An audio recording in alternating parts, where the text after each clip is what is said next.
Hey everybody, thanks so much for joining us today. I hope the content encourages you and helps you build your faith. Now enjoy the message. I love finishing bringing Mary back on the topic of hope and being in this place and thinking about when we were here months ago and we were believing God. I think this 2020 has been a year of revealing God's enduring faithfulness. When I think back on just the challenge of the year, the things that all of us faced and all of us walked through, be it even uncertainty or anxiety or worry or challenges in life, yet here we are finishing out the year thinking of the faithfulness of God. The faithfulness of God leads me to a hope. I think the result of faithfulness is hope, that we can sit around tonight and we can champion hope. We can believe in hope. We can know that there is hope because God has been so faithful this year. So let's talk about hope. Hebrews 6:13 through 19. For those of you that are the super Christians that brought your Bibles tonight, thank you so much for that. For you others, you can share with someone next to you, right? Hebrews 6:13 through 19, it says, "For when God made a promise to Abraham, since he had no one greater to swear by, he swore by himself." I think that's so powerful. When we begin to talk about hope, he's saying, my son's on this. I swear on my tablet. I swear on my sissy. I swear on my favorite toy, right? God's saying here, hey, he had no one greater to swear by, so he swore by himself. In other words, he swore by the highest power in the universe, the greatest in the universe. He swore by for our hope. He said he had no one greater to swear by, so he swore by himself. I will indeed bless you, and I will greatly multiply you. And so after waiting patiently, Abraham obtained the promise. Verse 16 says, for people swear by something greater than themselves, and for them a confirming oath ends every dispute. Verse 17, because God wanted to show his unchangeable purpose even more clearly to the heirs of his promise, that's us, he guaranteed it with an oath, so that through two unchangeable things in which it is impossible for God to lie, we who have fled for refuge might have strong encouragement to seize the hope set before us. That's a strong promise. Verse 19, we have this hope as an anchor for the soul, firm and secure. It enters the inner sanctuary behind the curtain.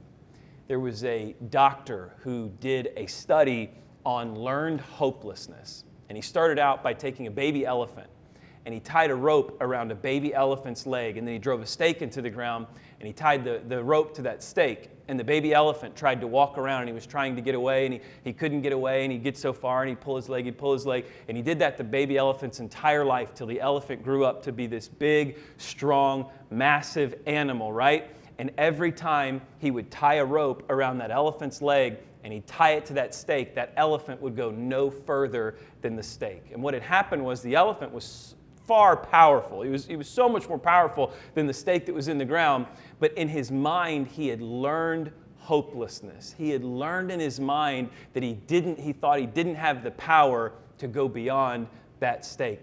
I wonder, as we're leaving a year of challenge, that how many of us have this power, and we know we have this power. We just read this promise of the power that we have, but for some reason, something has happened this year, or something's caught us off guard this year that has somehow in our minds told us that we're not powerful enough to overcome what we have the power to easily overcome. So he continued on in the study.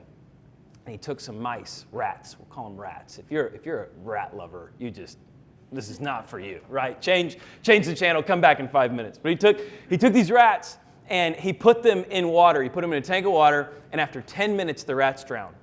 So then he takes another round of rats and he drops them in the water, and after 9 minutes and 30 seconds, he pulls them out. And after he pulled them out, he set them on a towel, he dried them off, he fed them some food, he put them back into the water, and they lasted 18 minutes. After 18 minutes, he pulled the rats out. He put them down on a towel. He dried them off. He fed them, and he put them back in, and he doubled the time every time. They lasted 36 minutes. Then he took them out again. He dried them off. He did this over and over and over again until they lasted 37 hours straight. Amazing, right? So the military took this study that he did. They invested $145 million into it. It's called the PERMA study. And it's a study on learning how to have hope in difficult situations. The conclusion, you want the $145 million conclusion? Was that hopelessness is learned, but hope is also learned. That you can learn to have a hope that transcends your situation.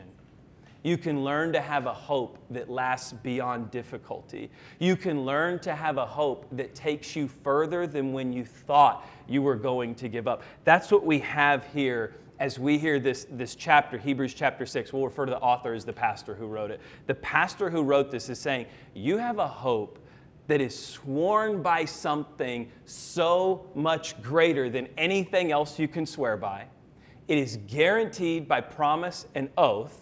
It is a refuge that we can live in, and it is an anchor for our souls. Let's walk through the passage together. Hebrews 6, verse 17.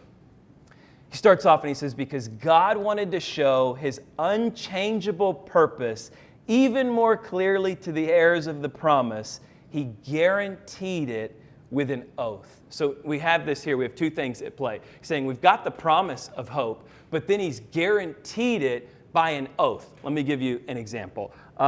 Mike, first of all, this virus situation, whatever, it's like the ultimate diet breaker of 2020.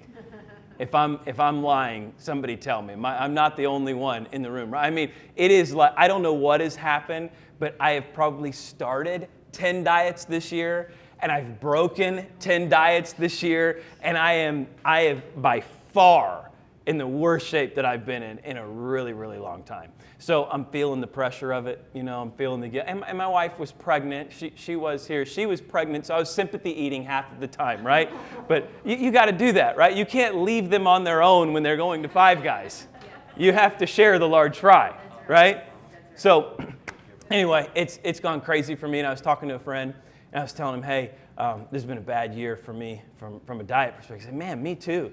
And I said, well, let's make a bet. And he said, okay, you guys know Mike. You know Mike. So Mike and I are talking, and Mike and I made a bet that the first one to lose 20 pounds has to buy the other one a steak dinner from wherever they want to go. I'm going to Leona Steakhouse, and I'm getting a 100-ounce steak. And I'm making him pay for every dime of it. I cannot wait, Mike. I know you're watching for the moment they lay a 100-ounce ribeye before me and I slide you the check after I've lost 20 pounds. Let me ask you, what did I just do? Okay, the promise between me and Mike is already there, right?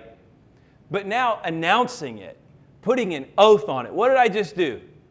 Every time you see me post a story of Oreos, you're going to be messaging me back saying, oh, you're going to lose that steak dinner. You're not going to get that steak dinner, right? Every time you see Mike, you're going to hound him about how's your diet going, or Luke going to be buying you a steak, you're going to be dying. What I did was I put an oath on top of a promise.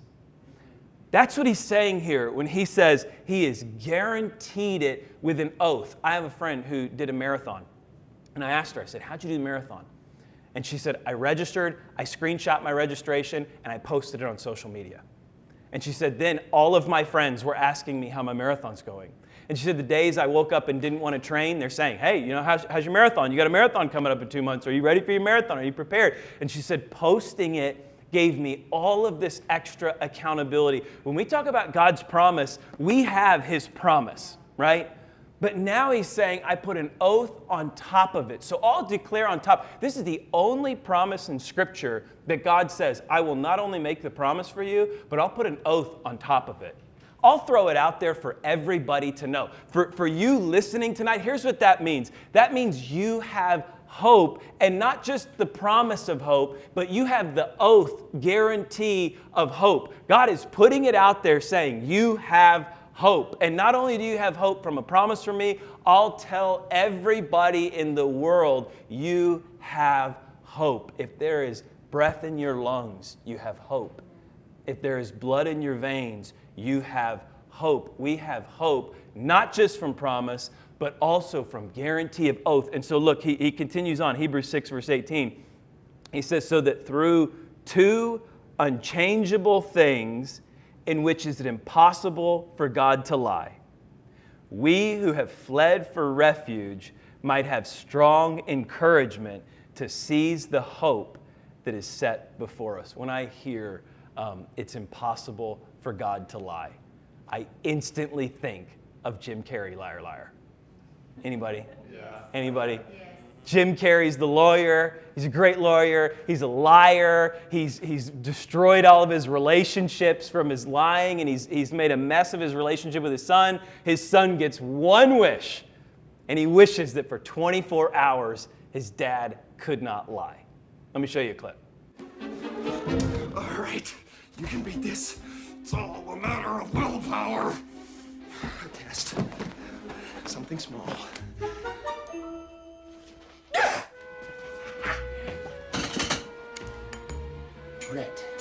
Red.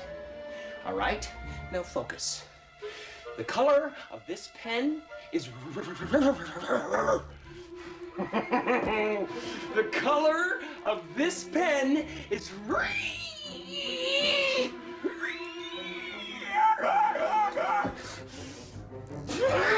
the color of the pen that I hold in my hand is royal blue. One lie and I can't say it. He says one lie and I couldn't do it.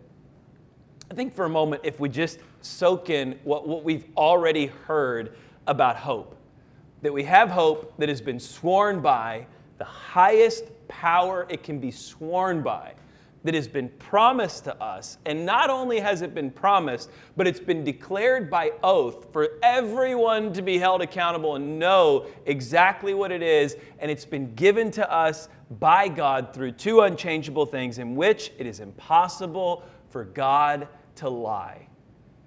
What do you think the message is so far? That we have hope that cannot go away. That we have hope that nobody can change. That we have hope that is promised, that is declared, that is sworn by God, that is impossible for God to lie about it. So I take it's impossible for God to lie, and we have the hope that's sworn, promised, and oathed. To me, I should be living in a greater confidence of this hope. This hope that I have, this hope that I rest in, this promise and oath of hope sworn by unchangeable things, by the God who cannot lie. And then he says, who have fled for refuge. I love this part. Who have fled for refuge might have strong encouragement to seize the hope before us. Numbers 35 gives us the background of refuge, cities of refuge. It was 6 Levitical towns that were scattered through the northern kingdom and the southern kingdom of Israel and Judah. What they were was if you committed manslaughter accidentally, if you killed somebody accidentally, one of your animals killed somebody, you dropped a rock from the top of your roof and it crushed somebody and it killed somebody, in any of those scenarios where you accidentally killed somebody, the law at the time was blood for blood. So their family could kill you for killing one of their relatives accidentally. Your only alternative was to flee to a city of refuge. And at a city of refuge, let me read these to you. This is highlighted in Numbers 35. Think about this for a second. We're talking about hope. We're talking about hope found in Jesus. And he compares that hope, that sealed, promised, double-stamped oath hope that we have, he compares it to a city of refuge. Cities of refuge were supposed to be within easy reach of people in need. If you had to get to it, they were strategically placed throughout both Israel and Judah so that they were strategically located so people could get to them easily. Hope is something that is accessed easily. It is right there, readily available. The next thing that we see about hope is cities of refuge are open to all. It was not just to Israelites. So cities of refuge were open to everybody. Anybody that needed hope, anybody that needed refuge, they were allowed to go to a city of refuge. The third thing with cities of refuge is they were a place to live. It wasn't a place you passed through. If you went to a city of refuge, you went to live there. You went to dwell there. So he's saying this hope that we have is a place you live. It's a place you dwell. It's a place you leave from here and you go to stay here. The city of refuge was the only alternative for people who are in need. So if you had something happen, your only alternative, it was either your life or you go to a city of refuge. When we talk about hope, it is either my life or I find hope in Jesus. My life's a mess and there is no life for me, or I find life in hope. The other thing that we see about cities of refuge is cities of refuge provided protection only within their boundaries. The only way you could find hope, or the only way you could find refuge in a city of refuge, is if you were within the boundaries. We have to remain within the boundaries of our hope to keep that hope alive in our life. And then I love where we finish here. Cities of refuge, this is so unique. They provided full freedom once the high priest died. So if you had to go to a city of refuge because you accidentally committed manslaughter and you were living there, the only way you got out of there free was when the high priest died. Think of the imagery with our hope. The only way we live in hope is because Jesus died for us. And that hope becomes our refuge. It becomes our strength. It becomes the place that we dwell. I wasn't even planning on talking about. I am so caught by even sitting here talking with you all in these moments, because I can remember moments of sitting here. I can remember driving to this place when it was 10 or less people, and I can remember middle of the pandemic when we moved the church into here, driving to here just desperate for hope, thinking, Lord, give us some slice of hope. Let us find something. And every time I'm looking out here to people who are with us during those times, the moments that we found hope, I remember asking people who were with us here, how was your week? They'd say, terrible until I got here. Terrible until I got here. I was locked down all week. I was trapped in my home. I was quarantined. But then I got here, and this place became a place of refuge for us. It became a place of hope for us. When I think of hope being compared to a city of refuge, I think of a place that you go to find freedom, to find hope, to find life, and you live within the boundaries of it. And because somebody died, you can live in freedom outside of it. Continuing on. Hebrews 6:19. This is where he finishes. So we started out with the guarantee of the oath. We just wrapped up with the unchangeable things. It's impossible for God to lie, who have fled to the city of refuge to encourage and be seized by the hope set before us. And then we just land here. Hebrews 6:19. We have this hope as an anchor for the soul, firm and secure. It enters the inner sanctuary behind the curtain. At this time, the inner sanctuary was the place reserved for the priest.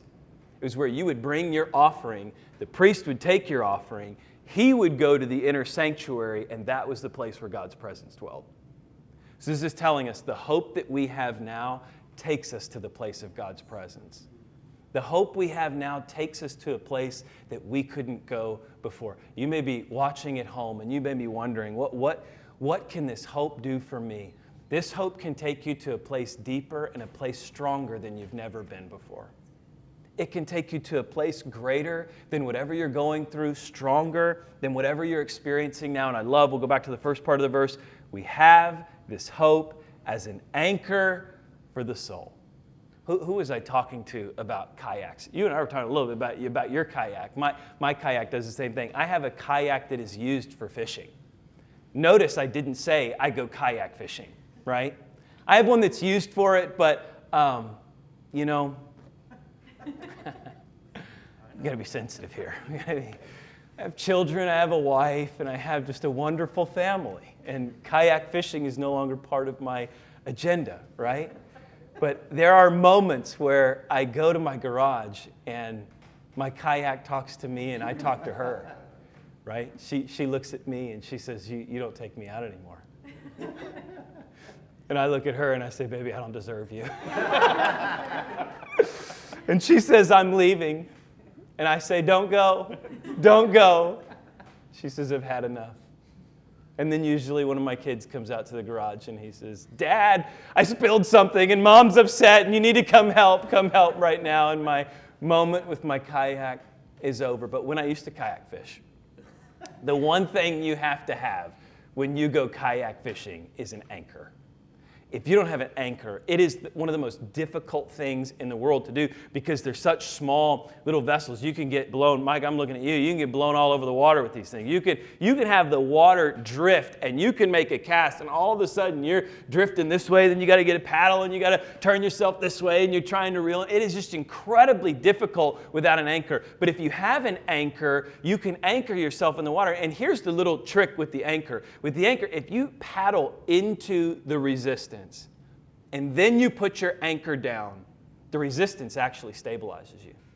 You have your anchor in the water and it's holding you where you need to be, and resistance doesn't blow you away. It doesn't mess everything up. It stabilizes you. When we talk about hope being an anchor for the soul, you don't need an anchor when things are calm. You need an anchor when things are crazy.